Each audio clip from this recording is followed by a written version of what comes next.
कभी प्रधानमंत्री मोदी ने राजीव गांधी का जिक्र करते हुए कहा था कि राजीव गांधी ने खुद कहा था कि 100 रुपया केंद्र से चलता है और जमीन पर मात्र 20 रुपए पहुंचता है, 80 रुपए तो कहीं और चला जाता है। लेकिन प्रधानमंत्री के आवास योजना को लेकर जो घोटाले सामने आते हैं वो आपको चौंका देगा।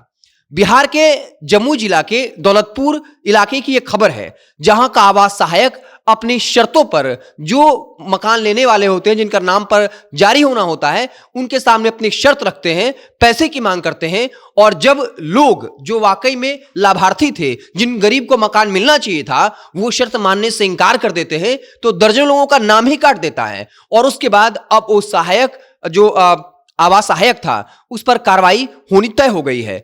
पूरी कहानी क्या है आपको बताएंगे। उससे पहले औपचारिकता के लिए बता दें कि मेरा नाम है हिमांशु कुमार और आप देख रहे हैं जनता जंक्शन। प्रधानमंत्री आवास योजना को लेकर एक खबर आई थी, जहां केंद्र सरकार ने पैसा रोक दिया है। पिछले 5 महीने से बिहार सरकार को पैसा ही नहीं मिल रहा है और जहां 12 लाख लोगों का मकान बनकर तैयार होना चाहिए था, वहां अब तक 2,85,000 मात्र मकान बने हैं।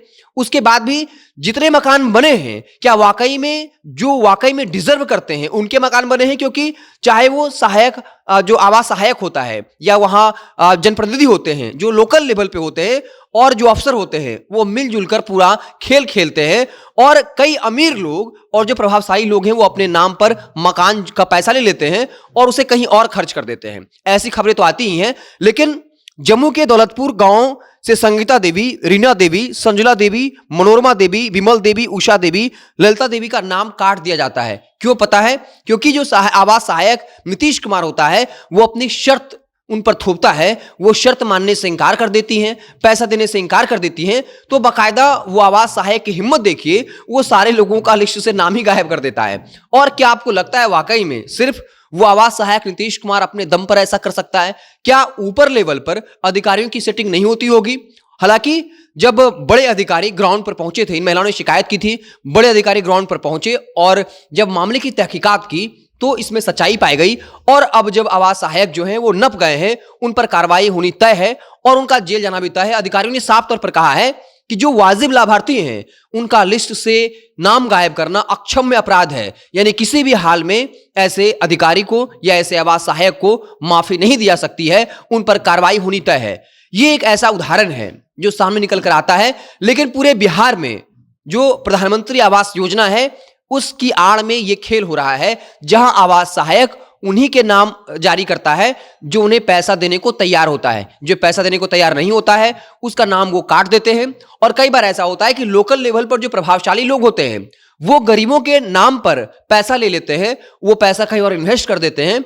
कई ऐसी खबरें आई हैं जहां मृत लोगों के नाम पे पैसा उठाया जाता है और ग्राउंड पर जिनके नाम से पैसा उठाया भी जाता है उनको पता ही नहीं चल पाता। और जब वो अपनी मांग करने जाते हैं, हमको मकान मिलना चाहिए, तो वहां से आवास सहायक या अधिकारी कहता है कि आपके नाम से तो पैसा जारी हो चुका है। ऐसे कई खबरें हैं जहां इस तरह की घटनाओं का खुलासा हुआ है। कार्रवाई भी होती है, लेकिन आवास सहायक में डर क्यों नहीं होता, अपने आप में एक बड़ा सवाल है। और इसके पीछे एक बड़ी वजह यही है कि उन पर कार्रवाई होती है, जेल जाते हैं, जेल से बाहर आते हैं और फिर पैसे के दम पर उसी जगह पर बहाल हो जाते हैं।